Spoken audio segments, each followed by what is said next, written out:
the space happy Rob from Crown of Thorns. Not really. It is Rob from Crown of Thorns. I'm not really space happy because I do not believe that there is an outer space. You can check out my videos on the flat earth for that. But I was paying homage to a guy on YouTube that I like. I like some of his music, and I like the show that he has. He's a unique kind of a character. But I did that little homage because I have a friend named Bully Jean who is totally fascinated by this guy. And she'd asked me to pay a little homage to Phil Thomas Cat, so I did. So there you are. Anyway, today's video is not, obviously, our usual Sunday Bible study video. I wanted to do an extra, you can call it a bonus if you want to, semantics, right? Video. Why? Well, a long time ago, I used to do 2 videos every week for this channel. And then things got busy, especially throughout the wedding season when my business picks up. And then also, I have a Christian rock band, which takes up a lot of time. And then I started a new business, which also takes up a lot of time. And then also just life takes up some time. So it got harder and harder to do more than 1 video per week. But this week, I had some extra time, and I want to, every so often, I won't make any guarantees, but every so often I want to do an extra bonus video. And this one kind of comes on the heels of maybe this video is very cathartic for me. I'll put it that way. All of the videos that I do, just so that everyone is aware, I think I may have mentioned this before, I put those videos up obviously for everyone who's watching. Hopefully, everyone who watches these videos gets something from it. Namely, salvation, first and foremost. But the flip side to that is, I do these videos also for myself.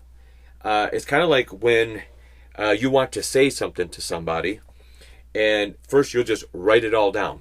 And maybe you'll never actually say it to the person. Maybe you'll never give them what you've written down. But it was cathartic. It was a way for you to release those emotions. And sometimes it's better that we keep it to ourselves. But at least you were able to release it, even if just by writing it down.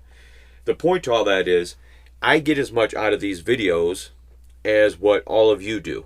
I learn as I put these videos together, and a lot of times I like to take a learning experience or a personal experience and make a video about it. And that's kind of what today's video is. This kind of stems from personal experience, okay? In the title of it, I always do it the wrong way. Title of it is, Never Hesitate to Say You're Sorry. Okay? Never hesitate to say you're sorry. And we're going to go through some verses which are going to show us why it is important to apologize. And if you're on the receiving end of an apology, why it is important to forgive. Okay? All of us have said or done something that we later regretted, that maybe upset or offended or discouraged, whatever it may be, someone we know. Okay? All of us have relationships of some sort, and I put that up here. Relationships. There's basically 2 different kinds, business and personal. And the one I'm going to focus on mostly right now is friendship, but it could apply to any type of relationship. And friendship encompasses so much. There are different types of friendships. You have your casual acquaintances. You have acquaintances. You have those people that are friends of friends. You know them. And then you have a close circle of friends. And then maybe you have a best friend or a couple of best friends. Okay? And that could be anybody. You can consider anyone to be your best friend. Yes? So this is going to kind of ride on the tails of a video I did before. A friend that sticketh closer than a brother. So this is going to be kind of a part two. It'd be like a poor man's sequel. It kind of be like those Star Wars sequels, which are an absolute atrocity, and have done nothing but make me run back to the original Star Wars movies that George Lucas made. Okay, those sequels are an abomination. Okay, if it were in the Bible, God would say the Star Wars sequels are an abomination unto you and unto me. That's what he would say. Okay, so anyway, poor man's sequel. That's what this video is going to be, although I hope it's not an abomination to anyone. Okay, I think everybody can get something from this. All of us have been in a situation where maybe we said something, or someone said something to us, and we maybe misinterpreted what they meant by it. And a classic case of that happening is text messaging. I love text messaging because it's a lot of times more convenient and easier to text than to make a phone call. And I like it because it's quick, it's fast, it's instantaneous. And not only that, but you can send a text message to someone and they don't have to reply right away. If they're busy or whatever, they can get back to you later, right? Phone call, it's kind of like now or never type thing. Maybe not never. I guess they can call you back. My point is, it's not contingent upon the other person being readily available. Okay, so I like text messaging. However, as we all know, communication isn't just the words we say. It's the intonation. It's the tone of voice that we use. Is there sarcasm involved? Okay. All of these things play into effective communication and being able to recognize when someone's maybe being sarcastic or they're being facetious. That's just another word for sarcastic, synonymous. So why did I say it twice? That's redundant. Anyway, or you can tell if somebody's being sincere or not, maybe by their tone of voice or the intonation that they use. You can't get that in a text message. And sometimes words will get left out, or words, whatever, get jumbled in a text message, and you may not even get all of the message. And then you have to draw your own conclusions, and we all know what can happen when you do that. So text messaging, as much as I love it, I sometimes despise it because it can lead to so many misinterpretations. Okay, when that happens, whether it's through a text, an email, a phone call, or face-to-face, when there is a disagreement or a misunderstanding or whatever else it may be, it is important, very important, to try to resolve that as soon as possible. And usually the first step in that resolution is an apology. Whoever it was that made the offensive comment, or whoever it was that maybe misinterpreted, or however it may play out, needs to be the bigger person and apologize.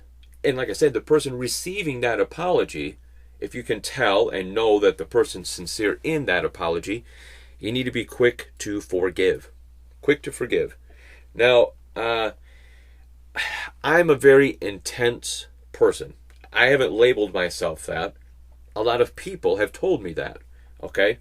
And I can see why. I'm a very cut and dry person. Black and white. I'll look around this room. There's a lot of black and white. It reflects... Oh, I just noticed. Well, this isn't white, it's gray. See, I usually don't find the gray. I don't see a whole lot of gray in most areas. And it's a blessing and a curse. Let me just say that.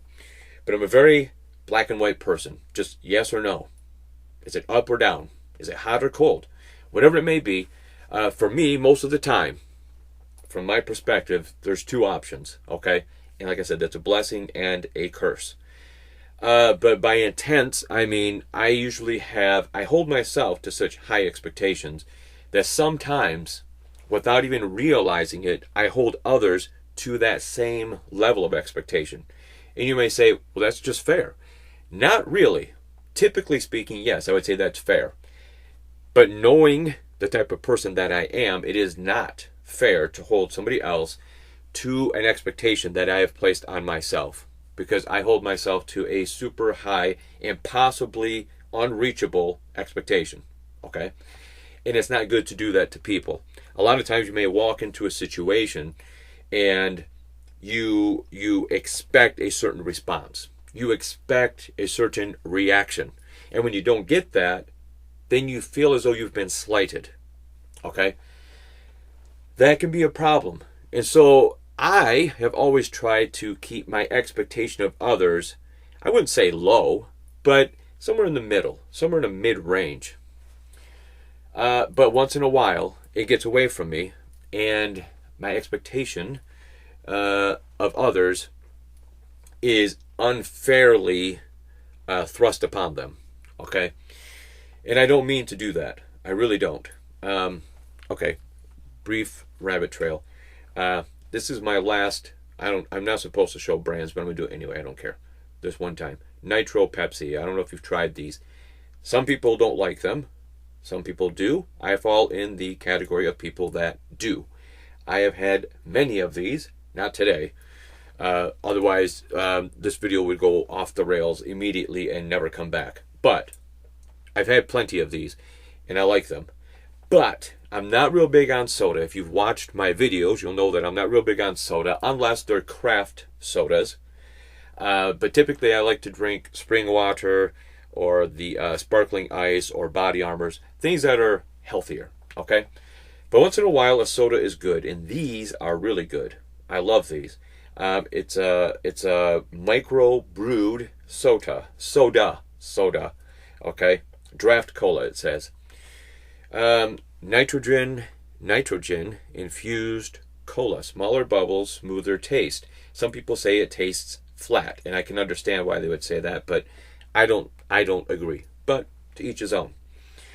But they're good. They're really good, and I kind of hooked on them there for about a week or two, where I was drinking like 4 of these a day. Not good. That's a lot of caffeine, and for a person that's already intense, super not good for the people around me. Okay? But anyway, why am I saying all this? Well, because this is my last one. This is it. Now, I'm not saying I'll never have them again. I will have them sparingly. Okay? But this is the last one that I had in my refrigerator, so I'm going to finish it off. Now, listen to this when I open it. It's got the coolest sound, so hopefully the camera picks this up. And hopefully it doesn't explode, because they tend to want to foam up because it's a draft cola. Kind of like a draft beer. It's always got the foam on top, right? So check this out. Shh. Listen. Shh. Listen. Amazing. It is fascinating. Like, I could sit and listen to that sound all day. Look, see you can't maybe see it in the camera. See that? It's already starting to foam. It wants to foam over the top. I won't let it do that.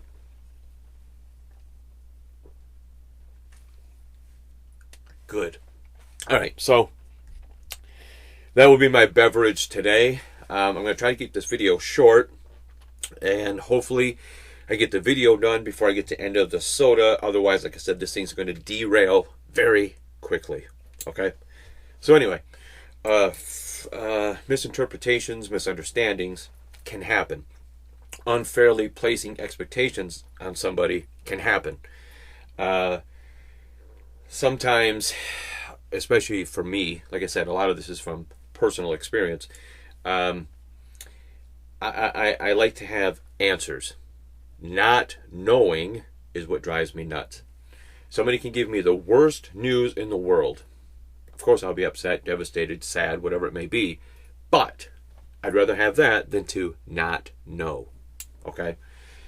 And so that's why I'm saying I'm always in that black or white. There shouldn't be a gray area. Just yes or no. Okay? Up or down, left or right. That's it. That's me. But unfortunately, that means sometimes I put an unfair expectation on somebody, maybe. Or here's the other thing. The other person is on the exact same page as I am. But because they're not as extroverted as I am, or as intense as I am, or as whatever, in your face as I am, then I start to think, oh, maybe they're not on the same page as me anymore. And that's not the case. See, I am very fortunate in that my friends, and I have a small circle of friends, but the friends that I hold dear, my closest friends, I'm very, very blessed in that I know in my heart that if any of these friends no longer wanted to be my friend, they would tell me. Because the worst thing is if somebody just slowly starts to drift away, to slowly start making their exit plan and executing that. I think that's unfair, and I think it's childish. If you no longer want to be in any relationship, just tell the other person and then remove yourself completely, wholly, and immediately. Just do it. Just do it now. Okay? Anyway, what was I saying? Oh yeah. If any of my friends wanted or needed to change something in our relationship, I know they would tell me. However, again, this is where it becomes a curse for me. Sometimes if I even though I know it in my mind, I know it in my heart, because of this, whatever it is, sometimes I start to wonder. And then I have a million questions. And then I start asking a lot of questions. And then, again, if it's in a text message, especially, stuff gets lost in transit. Communication breakdown. Stuff can happen. And my point to all of this is don't let that happen. So what I'm going to do, what I'm trying to do, is to give my friends a little more breathing room and just trust all the more that if something's going to change, they will tell me. They'll be honest about it.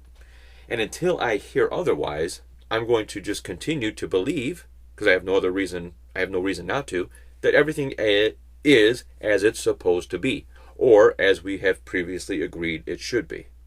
See how that goes? So I've had to take a few steps back. Okay? So that's what I'm doing. Taking a few steps back. And that's okay. Sometimes that's what we need to do. Step back. Let the relationship, the friendship, whatever, breathe on its own. Okay? I'm the kind of guy that if I think you might start choking, I want to immediately go over and start giving you the Heimlich, preemptively. That's not good. I'm the kind of person that if I think you might have trouble breathing, I want to go over and start giving you the CPR before it even happens. No. Step back, let it breathe on its own.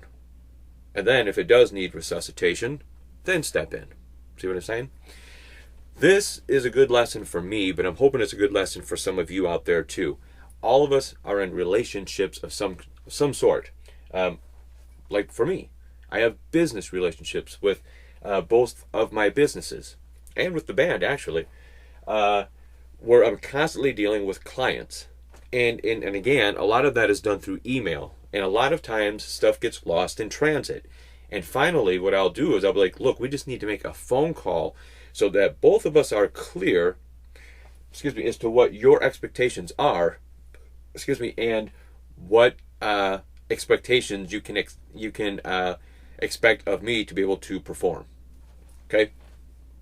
In a personal relationship, obviously, hopefully it's not as cold and clinical as a business relationship. Hopefully there's a little more warmth and sentimentality, maybe? Is that a word? I don't know. It is now. In that type of a relationship, okay? I enjoy spending time with friends, with close friends. I enjoy that.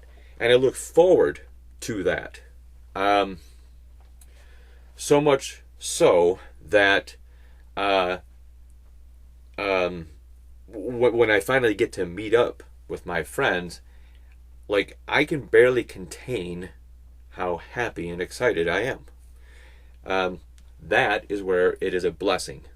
This intensity, this drive, this ambition, whatever you want to call it. And it's helped me definitely over here. Okay, when I started both of my businesses, but go back to 2017 when I started my wedding services business, that intensity and obviously the grace of God first and foremost. But on my behalf, that intensity is what helped me to build that business. I was physically out there knocking on doors, making cold calls, do whatever I had to do to get some clients. Okay? I wasn't going to sit back and wait. I put up a website, I had a Facebook page, I was handing out cards. That's good. But it's not enough to just put a website out there and say, okay, wait for people to find the website and email me or call me. That's not good enough. I went out there and did everything that I needed to do to build this thing up. And now it pretty much breathes and runs on its own. And I still put a lot of work into it. But fortunately, I've built up a name and a reputation where most of the time now, 99% of the business I have is people coming to me. But I still will go out there and do the wedding expos, whatever else, to draw new people in. Okay? That's where it's a blessing. It can be a curse sometimes over here. And for that, to my friends, if I have recently or sometime in the distant past upset you, offended you, misinterpreted this, I apologize. I'm sorry. Okay? To anyone. And you should be able to do the same thing. And the flip side to that, as I said, is if you're at the receiving end of a sincere apology, be quick to forgive. And forgiveness means that you forget. Okay? Remember, God says when He forgives our sin, that He remembers it no more. Even better than forgetting. Because if you forget something, what does that imply? That later on you could remember. God will remember it no more. Which means He will never call it to His remembrance again. It's not a matter of He forgot it. He's just never going to remember it. That's intense. That's hard for us. But we should aspire to be as close to that as we can. All right? So I've talked for 22 minutes about what we're going to talk about. So how about we do just that? Let's jump into this. I'm going to do this at the end because I want to get into this. Not much use for the timeline today, so I just kind of put one up there. We'll use it when we need to, but it won't be used a lot. But anyway, never hesitate to say you're sorry. Okay? And we're going to start in 1 Corinthians 13, and if you know your Bible, you know that that's considered the love chapter. And this is used a lot in weddings. I don't know if I've mentioned this before, but with my wedding services business, I got ordained so that I can perform wedding ceremonies. I will only do traditional Christian ceremonies, okay? But I do them. And 1 Corinthians 13 is inevitably in probably 90% of those wedding ceremonies. And for good reason. We're going to look at verses 4 through 7. All right, 4 through 7. And now in the King James Version it says charity. The newer translations will say love. It's not a real big deal. You should still get rid of those new translations. They're perverted and dumb and watered down and satanic. But just know that in the King James, charity and love are, in this case, interchangeable. All right, here we go. 4 through 7. Charity suffereth long, and is kind. Charity envieth not.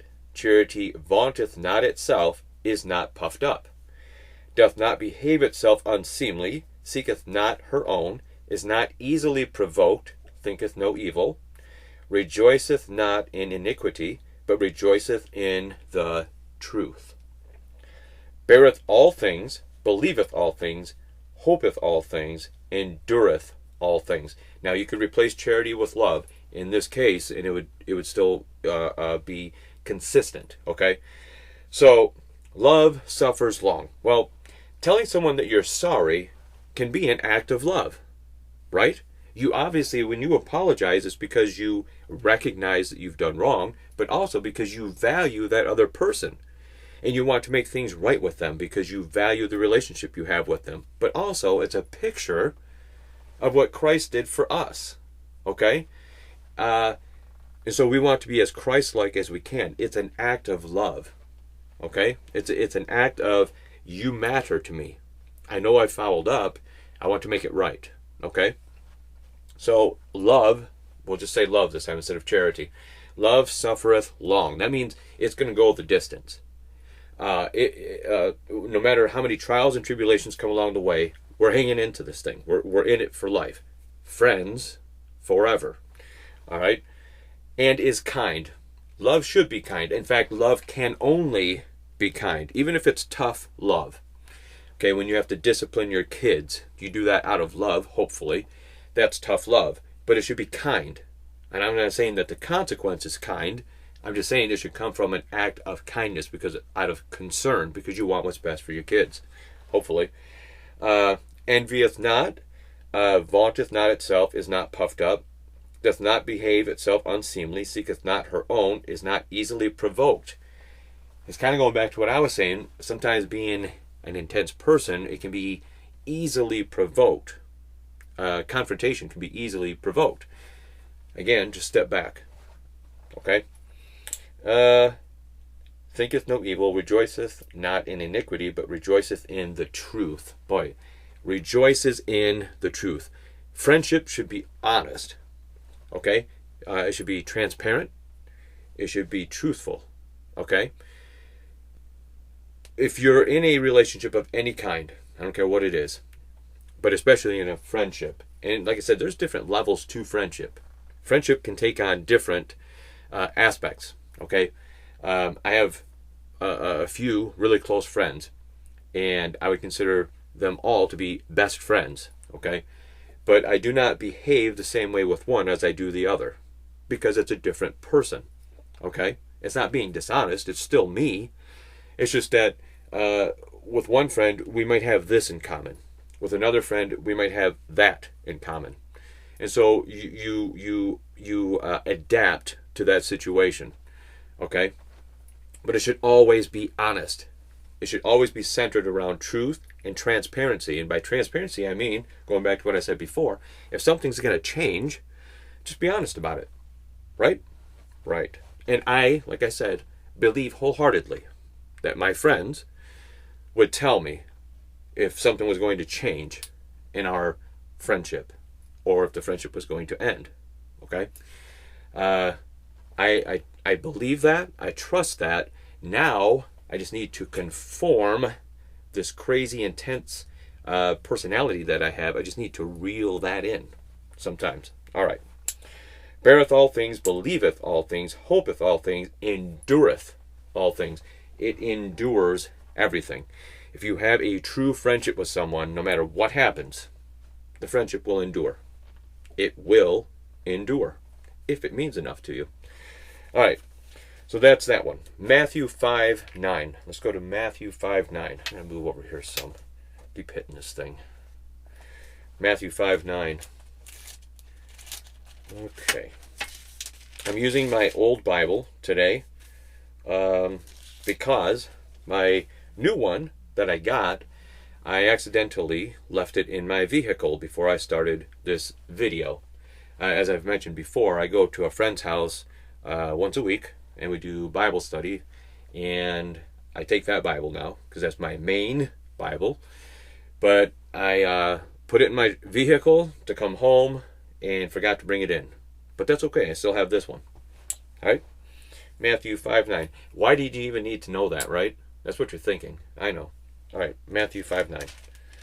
5:9. Blessed are the peacemakers, for they shall be called the children of God. Blessed are the peacemakers. Saying sorry helps to preserve a relationship. If there's an argument or a disagreement going on between two people or more, but let's just say two, saying sorry will help to preserve that relationship. Hopefully somebody will step in and finally let go of anger, ego, pride, and just say sorry. Hey, one of us fouled up, maybe we both fouled up, but let's just draw a line here, apologize, and let's move forward before we ruin what we have. I want to hang on to every aspect of our friendship. Okay? And that's how I feel with my friends. I want to hang on to every aspect of my friendship with each of my friends. And like I said, there's different aspects to those friendships because they're different people. Okay? Saying sorry helps to preserve a relationship. Blessed are the peacemakers. Those are the people who step in and help to resolve an issue. They resolve the argument. And when two people are arguing, someone between those two, or maybe get a third person, a mediator, and resolve this thing before you blow it out so far that you've destroyed the relationship. And sometimes, in the heat of battle, when we're angry, we say things that we don't mean. Sometimes anger actually brings out honesty, and that can be unfortunate too. But the point is, you don't want to get to the point where you've thrown out so many things that you regret that now you can't take it back, and now the friendship is strained. You've compromised the integrity of the friendship. You've compromised the sanctity of the friendship. That can be bad. And I try never to go there, for sure. I want to say my piece, have them say their piece, let's resolve it, find the solutions. Now let's just apologize and walk forward, keep moving forward. Nothing has to change.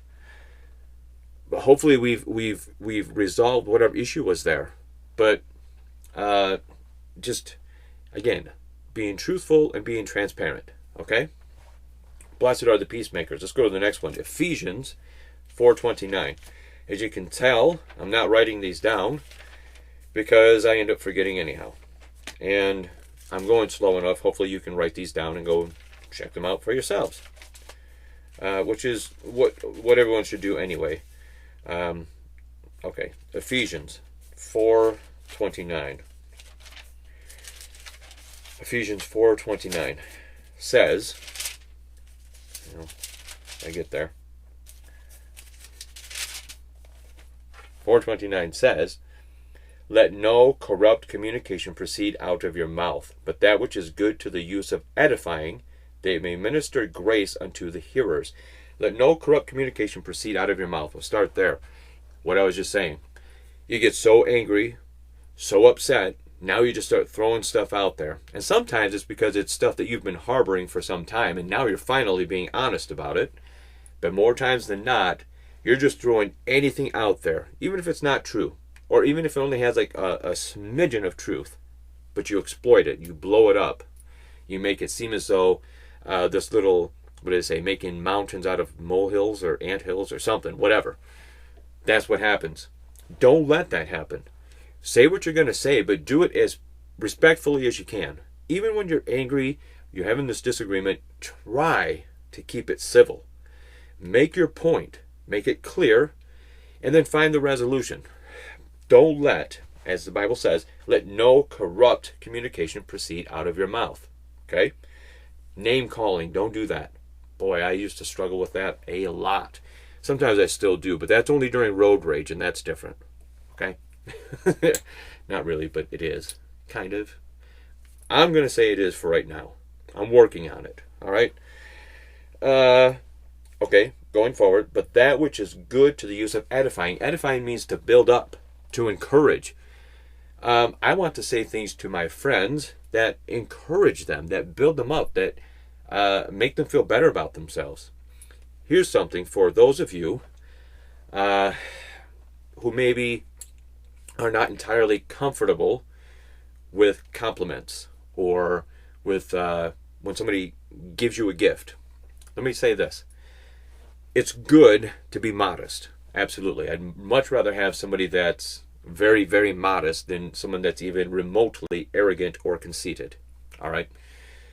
But if you're one of those modest people, which is not bad, but you're uncomfortable with a compliment or you don't believe that you're worthy of the compliment,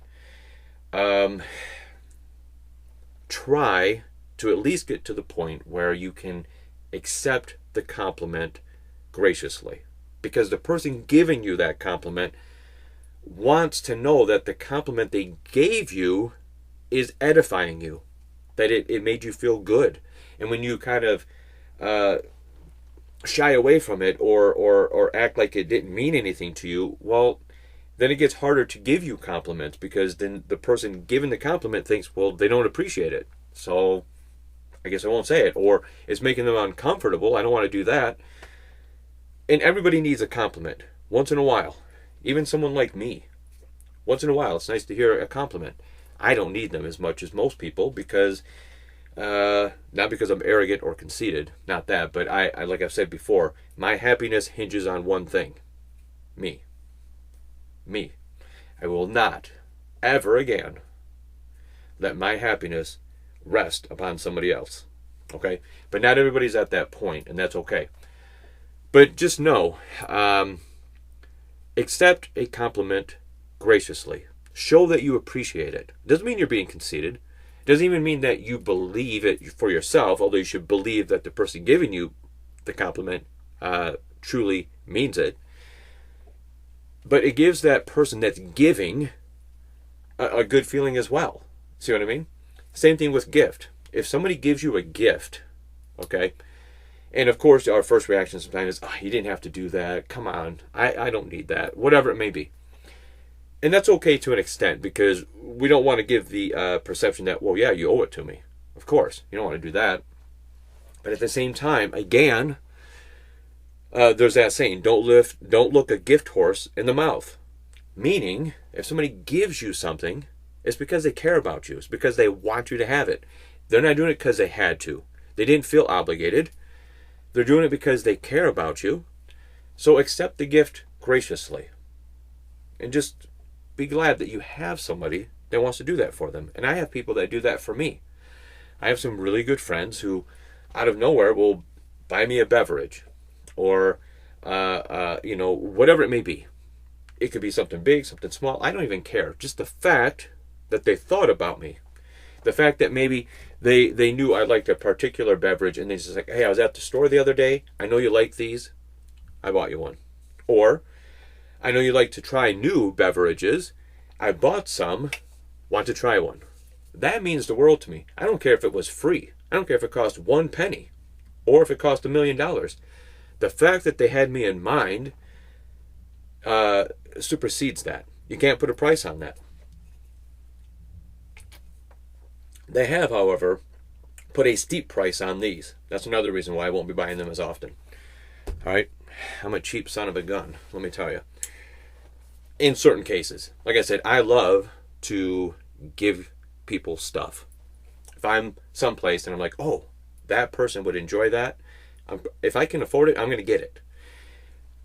Because when I give that to them and it makes them feel good, their eyes light up and they know that I bought it because I care about them, that makes me feel good.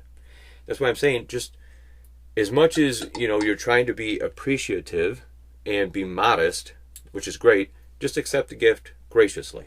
Okay? And that's kind of what this is saying too. No, it isn't actually, but I'm tying it into that anyhow. All right, here we go. A couple of verses, Ephesians 4:29 we just did. A couple of verses to follow up on that to an extent. Let's go to James, the book of James. All right. James, and we're going to go chapter 1. And we're going to look at verse 19. Again, 4:29 was telling us about don't let evil communication proceed from your mouth. Instead, use words, say things that edify people. James 1:19, one of my favorite verses. Listen, I have struggled my whole life with a horrible temper. I have it pretty well contained now, especially since getting saved, but there are times when this just starts flapping. Flap, flap, flap, flap, flap, like a fish out of water. And then I have to, like the fisherman, actually I'm left-handed, so I don't fish very often. So if I'm left-handed, somebody out there maybe tell me, would I cast then with my right and use my left to reel in? Or would I still cast with my left, use my right to reel in? I don't know. What does that matter? Anyway, I have to reel in this, the yapper. All right? It says, wherefore, my beloved brethren, let every man be swift to hear, slow to speak, slow to wrath. When I first got saved and I was working on my anger issues and my temper, this is one of the first verses that somebody recommended to me And I have clung to that ever since. I mean, I cling to that literally. Like, if I could wear it as a coat, I would. Maybe I do. Wherefore, my beloved brethren, let every man be swift to hear. Again, there's that saying, God gave you 2 ears and 1 mouth for a reason. You should use these more than this. Listening is the better part of communication. Absolutely. Listening is the better part of communication. So, be quick, swift to hear, but slow to speak. Think before you speak. What is this going to do? What kind of impact will it have on this person? What kind of impact will it have on me, the people around me, the relationship that we have? I don't always do it. I still struggle with it, but I try, and I think I've done better. All right? And slow to wrath. That one especially. That means don't get angry so fast, so quickly, so easily. Just chill. Sometimes we think somebody might be provoking us, or antagonizing us, or patronizing us. But again, we don't know what the person has going on inside. And especially in a text message, again, without the tone of voice, the intonation, detection of sarcasm, how are you going to know? We start drawing conclusions, and most of the time they're wrong. Okay? So, slow to wrath. Find out what that person meant by their statement. Just ask them. If they're an honest person, they'll tell you. If they're going to lie about it, then you shouldn't be friends with them anyhow. I don't want to be friends with a liar. If I know that I'm friends with somebody that lies a lot, they're no longer my friend. And I'll be honest enough to tell them why I'm no longer their friend. Okay? You should do the same. Next one. Matthew, going back to Matthew, 12:34. And I love this verse, but I tell you, this is a tricky one. This is a hard one to reconcile sometimes. All right? Matthew 12:34 says, I'm just reading the second part. For out of the abundance of the heart, the mouth speaketh. What does that mean? That means everything you say is actually coming from your heart. So when you're yelling at someone and you're calling them this name and that, and you're saying, well, I hate the way you do this, this, and this, and you probably never told them that before, your anger has now made you a very honest person. Out of the abundance of your heart, your mouth is now speaking. Now, I don't believe that's always true. I do not. Sometimes when we're angry, we grasp at straws and we're saying things that we know are not entirely true, are only partially true, may not be true at all, or we're exaggerating, whatever it may be. So it's not always true, but more times than not, maybe, that is the case. That is the point. That is the truth. Out of the abundance of the heart, the mouth speaks. Which is good in that when I say something, look, I've always believed, say what you mean what you say. That's simple. And I think I adhere to that 99% of the time. I really find no reason to lie. I will be honest with you, brutally honest with you. Something else I'm trying to work on. But I'd rather somebody be brutally honest with me than to be a person that just, I don't know, they have a hard time with the subtleties. I don't like subtlety. I have a hard time with subtlety. It's hard for me to recognize when somebody's being subtle because I'm not accustomed to that. I'm accustomed to, you're an idiot, what you just did was stupid, knock it off. That's what I would say. And I want for people to say the same to me. People claim that they want the truth. Oh, just be honest with me. Just give me the truth. And then you do it and they cry. I don't get it. So anyway, that's something I'm working on too, is softening those rough edges. Just trying to be a little bit kinder and gentler in what I say. Okay? What does that have to do with what I'm talking about here? Oh yeah, out of the abundance of the heart, the mouth speaks. So when I say something to you, good or bad, know that I'm saying it because I mean it. And because I mean it, I'm saying it. And most of the time, I hope, I'm saying positive things to people. I like to give compliments. I like to encourage and edify. And if I say that to you, hey, you're a smart person. Hey, You're a great person. Hey, you're like one of the nicest people I've ever met. I mean that. Conversely, if I say what you just said or did was really dumb, know that I mean it. Okay? Now, I'm working on how do you say that nicer. Sometimes it doesn't go so well, but I'm trying. Okay? Let's keep going. Let's go to Romans 3:10. Romans 3:10. Okay. I'm at 45 minutes. I'm trying to keep this one at an hour. Actually, I was going to try to do it in a half hour.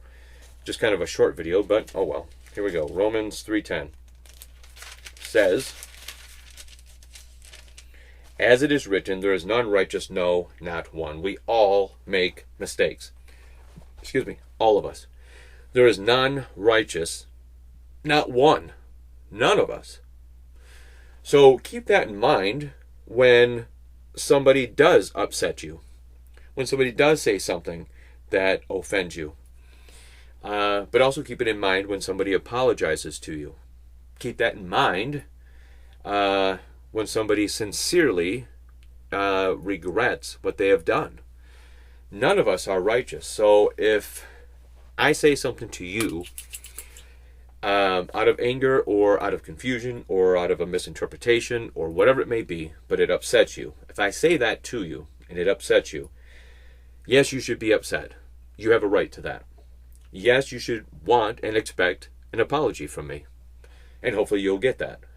But also keep in the back of your mind that you have done the same thing at one point in your life. At one time or another, you have done the exact same thing. And how did you want for that person to react? You wanted for them to accept your apology. You wanted for them to forgive you. You wanted for them to be willing to keep that relationship intact. So now, extend that same grace to the person that has offended you. None of us are righteous. None of us are perfect. We all say and do things sometimes that upset other people. Sometimes we do it willingly. Sometimes we do it unknowingly. Just work to try to make it better. Communication is really the key to all of this. Talk to people. If you're having a hard time, what did you mean by that? Why did you say that? How come you feel that way? Then talk to the person. Ask them, why did you say that? And what did you mean by it? And the person should be honest enough to answer that for you. And they should be willing to make the time to answer your questions. If they honestly value that relationship, they will take your phone call. Now, when they can, obviously, if they're at work or they're doing something, we know, okay. But they will make the time for you because they want to preserve the friendship, but they also want for you to understand where they're coming from. They should want that anyway. I try to always make time for my friends. I've had friends of mine text me and say, are you upset? Did I say something that upset you? And I'll flip through my message and be like, why do they think this? Well, because something got lost in translation, especially in text messaging. But I don't get mad at the person and be like, what the hell are you talking about? You know, sorry, I don't like to say hell in that way, but that's the sentiment. What do you mean? Don't do that. Instead, look for why it is they think that they may have upset you or offended you or whatever, and try to resolve that. Give them that time. I do that. I've done that recently. Because maybe you have a communication breakdown in text messaging, especially. A friend will say, I'm sorry, I was just kidding. You know I'm kidding, right? I'm like, yeah, of course. I know you're kidding. But again, with the little emoji, sometimes you can help. So that, when they said that, obviously they're joking because there's a little smiley face next to it. Okay? But it doesn't always work. So you have to have that open communication. Use it. Okay? Yes, we should use these more than we use this, but use this. Okay? Use this and express your sentiment, your feelings, your questions. And the other person should be using these and this because they value you and your friendship. All right? So we all make mistakes. So now I'm going to shift gears here. Now we're going to talk about forgiving those who offend us. we should do that. All right? Go to Ephesians chapter 4. Ephesians chapter 4, verse 32. So Ephesians 4:32 says, "And be ye kind one to another, tender-hearted, forgiving one another, even as God for Christ's sake hath forgiven you." Good point. Good time to do this. 1 Corinthians 15, 1 through 4. The means by which we are saved. The gospel encapsulated.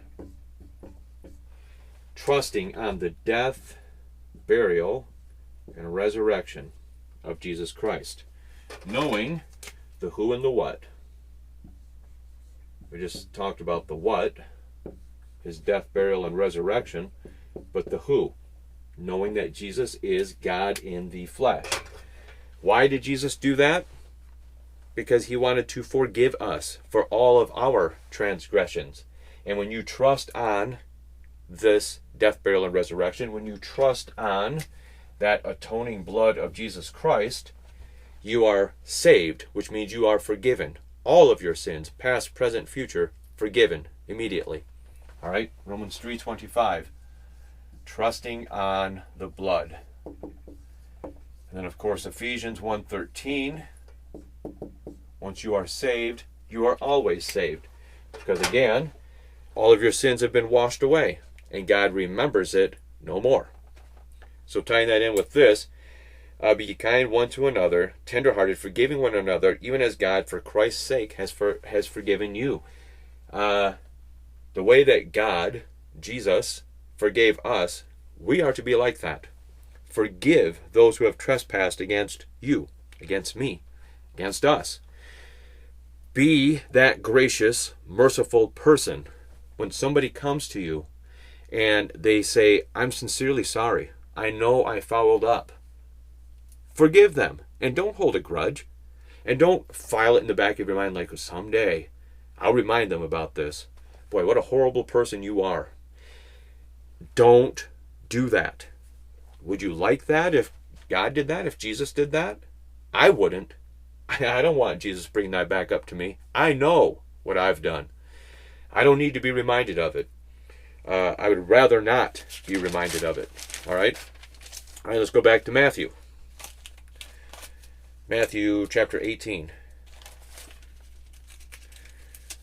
Okay. Oh, I might be able to make it. Matthew 18:15 says, Moreover, if thy brother shall trespass against thee, go and tell him his fault between thee and him alone.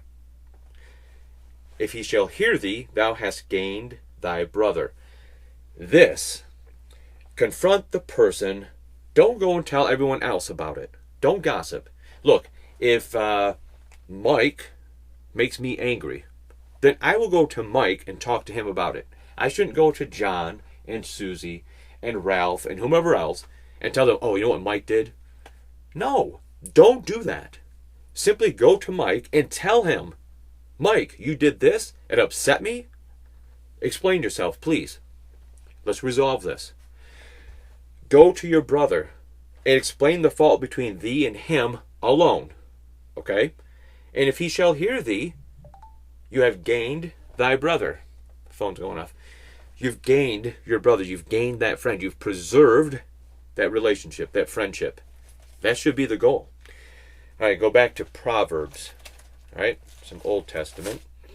Proverbs 15. Proverbs 15. Verse 1. Just make sure this isn't anything. Okay. Proverbs 15:1. What time is it? Okay. Says, a soft answer turneth away wrath, but grievous words stir up anger. A soft answer turneth away wrath, but grievous words stir up anger. Sometimes, if somebody says something mean to you, rather than retaliating and stirring up more strife, maybe just give a soft answer. I'm sorry you feel that way. What can I do so that we can prevent that from happening again? Is there something I can do so that you won't feel this way anymore? Soft answer. And it defuses the situation. It keeps a big argument from ensuing. You can resolve it before it even starts. Okay? That's what we want to do. At least that's what I want to do. I would rather resolve it before it blows up. You know what I mean? I'd rather be proactive than to be reactive. And that's what this is saying here. A soft answer turneth away wrath, but grievous words stir up anger. Let's go back to Galatians. Galatians 5:22. And this one everybody should be familiar with. In regard to Proverbs 15:1, we can make a situation worse depending on how we respond, right? Or we can make it better depending on how we respond, right? So Galatians 5:22. Most people should be familiar with this. Fruit of the Spirit. Fruit of the Spirit. Galatians 5:22. But the fruit of the Spirit is love, joy, peace, long-suffering, gentleness, goodness, faith. I'm going to go into 23. Meekness, temperance. Against such there is no law. Those are the things that we should aspire to. The fruit of the Spirit is love, joy, peace, long-suffering, gentleness, goodness, faith, meekness, temperance. All of those things, if used all the time, or as much as you can, will help to preserve a friendship, a relationship, and help to ward off arguments, strife, and all the rest of it. In any relationship, there's going to be disagreements at times, okay? But they should be far and few. Far and few. Again, that's being the intense person that I am, the personality that I possess, sometimes makes this one hard, difficult. Okay, so I need to learn, working on this, to not get mad or get upset or question things quite so much.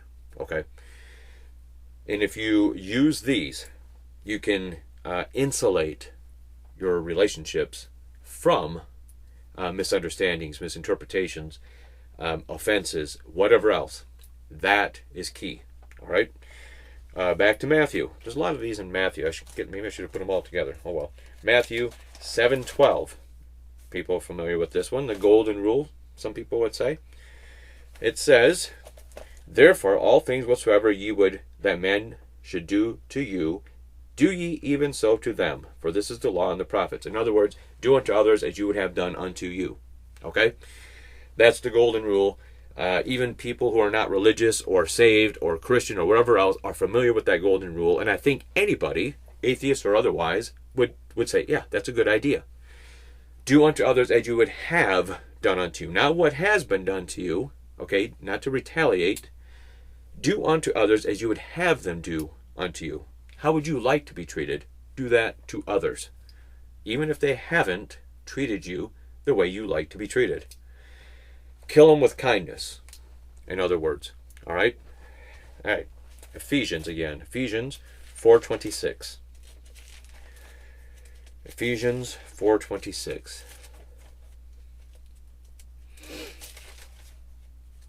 Says, Ephesians 4:26.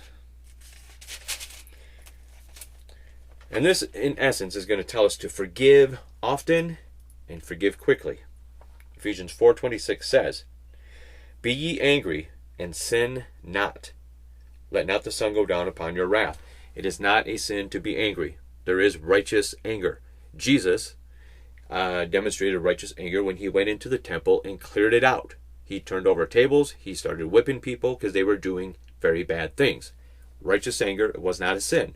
Otherwise, Jesus would not be God. And he is. Therefore, there is righteous anger. We are entitled to that. We should do that. But be ye angry and sin not. Okay? When you get mad and you start cussing and swearing at someone and calling them names, whatever else, that is not righteous anger. Okay? That is sin. Don't do that. Let not the sun go down upon your wrath. Try to resolve your issue as quickly as possible. We are not promised tomorrow.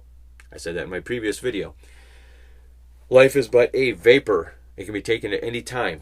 And you don't want for that to happen when you're in the midst of some sort of disagreement or whatever else with somebody. Okay? Resolve the issue as quickly as possible. Just sit down, do what you got to do, listen to each other, and try to find the solution. All right? Your friendship is worth it. That person should be worth it. All right? Matthew again, 18. One of my favorite verses. I had a business. I don't really have it so much anymore. I guess it's technically still there, but I haven't really done much with it in quite a few years. But anyway, I still have it. I should maybe get that up and running again too. Anyway, it was called 70 times 7. That was the name of the business. All right? And it's based off this verse, Matthew 18:22. Verily I say unto you, this is Jesus talking. Oh, I'm sorry, I'm on 18:22.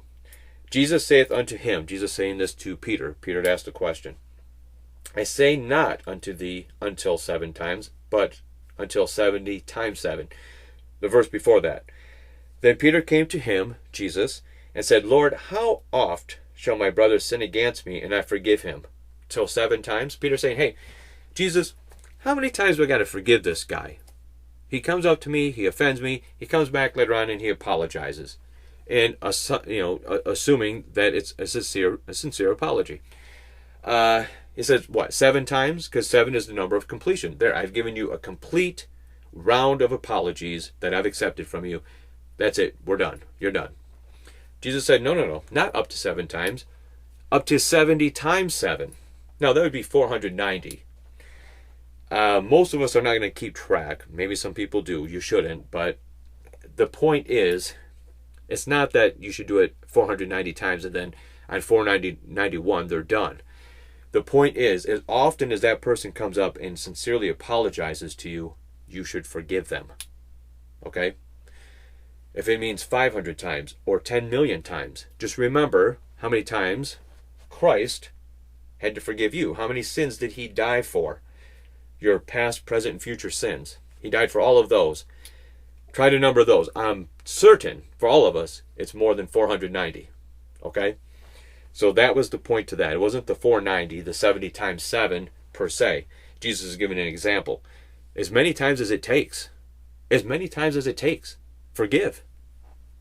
Allow that man or woman to apologize, especially if they're being sincere about it. That's grace. Grace and mercy. The dispensation that we're in right now. All right. A couple of more. Matthew, again. Oh, but we're already there. That's good. Matthew 7, 3 through 5. Matthew 7, 3 through 5. Says, And why beholdest thou the mote that is in thy brother's eye, but considerest not the beam that is in thine own eye? Or how wilt thou say to thy brother, Let me pull out the mote out of thine eye, and behold, a beam is in thine own eye? Thou hypocrite, first cast out the beam out of thine own eye, and then thou shalt see clearly to cast out the mote out of thy brother's eye. In other words, a lot of times we want to point out somebody else's fault or sin or whatever. Meanwhile, we've got a whole bunch on our own back that we seem to be ignoring, and instead we're focused on what the other person's doing. And sometimes our sin and our baggage, our load, may be far bigger than the person that we're picking on.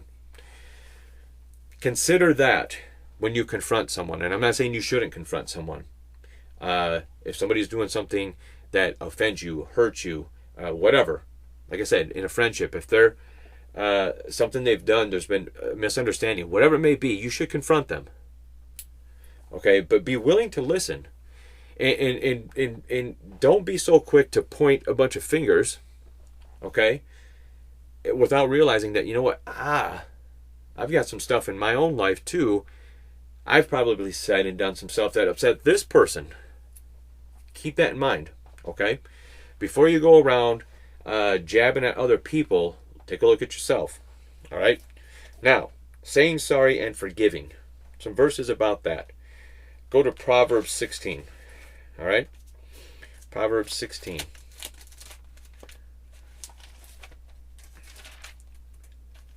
Verse 18. This is a good verse. Pride goeth before destruction, and a haughty spirit before a fall. If you are full of pride, if you are full of arrogance and conceit, none of what I've said today is going to make any sense to you. None of it is going to be of any concern to you. If you are a prideful, arrogant, conceited person, then you will always believe that it's the other person's fault. You will always believe that you are never at fault. And that is the quickest and surest way to ensure that you never have any good friends. You never have those solid relationships. You will never have someone that you can go to talk to. Arrogance, pride, conceit are bad things, obviously. They will hinder every relationship that you're in, business or personal, doesn't matter. The goal is to be as humble as we can be, okay? There's a song called Humble and Kind. I'm not a real big New Country fan, but that song, the lyrics ring true. The best way to preserve any relationship, the best way to ensure that people are attracted to you and want to be around you and be involved with you is to be humble and kind. That's the kind of person that I gravitate toward. I don't want to be around people that are arrogant or conceited. I have no use for those kind of people. Typically speaking, those people sometimes have an overinflated ego, but a lot of times it's actually a lack of self-esteem. They have some issues with themselves, and so they project this air of confidence, but it's usually overconfidence, arrogance. Anyway, it doesn't matter. The point is, it's a deterrent. Try not to be that. Don't be that. All right, let's go to, Proverbs right here. Proverbs 17:17. A friend loveth at all times, and a brother is born for adversity. Just the first part. A friend loveth at all times. Look, even if I'm mad at you, or you're mad at me, we're having an argument, we have a disagreement, we can't come to terms just yet, just know, if you're my friend, I still love you. You matter to me. I will do whatever I can to preserve this friendship. Even if we're in the midst of a bad argument, if you need me, that will be set aside. We'll resolve it later. I will help you. I will take care of you. I will do whatever it takes, okay? And we should all have that mentality. Don't turn your back on someone that's your friend just because you're mad at them or they're mad at you. And like I said, don't let the sun go down on your wrath. Resolve it. Get it resolved. Get it taken care of so that it's gone and you can move forward with your friendship, okay? Communication, I said it before, is the key to all of this. Look, it's important to communicate with your friends. It's important. Look, I love when I get a text message from one of my friends and they're just asking, hey, how's it going? How are you? Or it's just something goofy. I have a friend in particular who likes to poke fun because I enunciate so much. I pronounce my T's like they are T's, okay? So anyway, the point being is I'll get a text, about potato crisps, whatever it may be. All right, makes me laugh. Okay, she's poking fun, not a big deal. My other friend will send messages to each other talking about, hey, remember that one time when, we tricked our friend into going into the wrong house or whatever, and we'll laugh about that. I like getting that. It shows that that person's thinking about me. It shows that that person values this relationship that we have, these memories that we have. I like that. I try to send a text to my friends quite frequently. Whether it's something important, something stupid, whatever it may be, I try to send it just so they know, hey, you matter to me. And I like to hear that back. I like to hear from my friends. All right?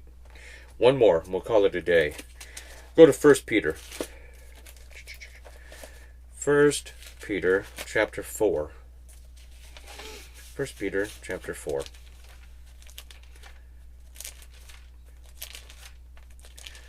First Peter chapter 4. Verse 8 says, "And above all things have fervent charity or love among yourselves, for charity or love shall cover the multitude of sins." What does that mean? Love. Love conquers all, people will say. And to an extent, they're right. In fact, I think that is right. Because God is love, and God does conquer all. We'll see that soon. Man, this is weird. Okay, we'll see it anyway. Love covers a multitude of sins. Meaning, like what I was just saying, no matter how many disagreements you may have, no matter how many times there's a misunderstanding or misinterpretation or whatever it may be, love should cover all of that. I should always be willing to forgive you no matter how many times you may foul up. No matter how many times we may have a disagreement, a clash, a difference of opinion. Love is bigger than all of that. I will always value you as a person, as my friend. I will value this friendship that we have. Okay? These relationships are important. And it's important that we do whatever we can to protect it, right? To insulate it. But when those disagreements come up, and they inevitably, they will. Absolutely. Be ready to forgive. Be ready to apologize. Be ready to accept that apology. Be ready to resolve. Be willing to listen. Be willing to think before you speak, right? Because of the love, the charity, the value you place on that person, that relationship, that friendship. Things can coexist. Friendships have different aspects to them. The friendship I have with this person is not the same as the one I have with this person, because they're different people. So I handle those differently. I handle them accordingly, respectively to the person that I'm dealing with. A friendship should be, like I said, truthful and transparent at all times. Just tell the truth. Just be honest. Be transparent. Hey, I'm not comfortable with this anymore. I'm not happy with the way you drive, or whatever it may be. Just be honest about it. Okay? Just communication is the key. All the time. And here, let your friends know that you care about them. And I don't mean you have to always say, oh, I love you and I care about you and you're the world to me. It doesn't have to be like that. Okay? If you want to, then fine. That's not me. Just a simple text. How are you doing? How was your day? Remember that time when? Or just a funny anecdote, joke, something, to let the person know that you're thinking about them. And listen, when somebody pays you a compliment, accept it graciously. When they give you a gift, accept it graciously. And be willing to be a giver, to give much more than you receive. Acts 20:35. It is far better to give than to receive. Right? That's where we should be. In our friendships, in our business relationships, just in life in general. It should be better to give than to receive. You should want to go out of your way for the people you care about. You should want to make sacrifices for the people that you care about. Okay? Everybody's busy. People have jobs, they have family, they have life, they have kids, they have pets, they have whatever. Make the time to send that text message to your friend. Make the time to make that phone call. Make the time to set up a time to meet in person. Go to lunch. Have a Bible study. Do something. Make it important so that that person feels important. So that they feel like they mean something to you. I can't stress that enough. In this busy, crazy, chaotic, technology-driven world, a lot of that has been lost. I'm not against technology, obviously. I'm using a bunch of it right now. And we can use them as a means to strengthen our friendships and relationships. It's nice. Like I said, people are working, but you can sneak in a quick text. Hey, hope your day's going well. And they can read it whenever it's convenient for them. And then they can reply. And you can read it when it's convenient for you. It's great for that. But don't let it take the place of true relationships, of true expression of relationships. Okay? Don't let it get in the way of your friendships. Okay? Anyway, like I said, this message has been as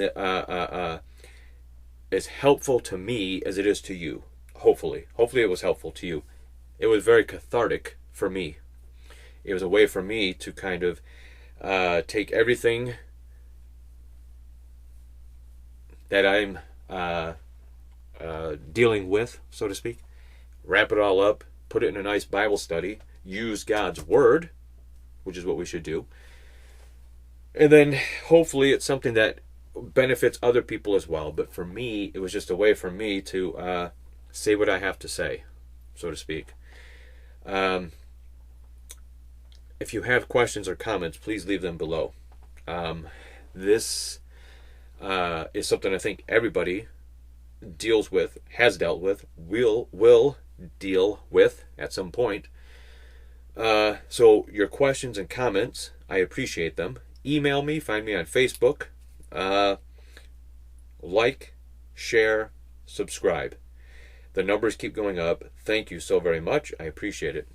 I appreciate it a whole lot. Okay?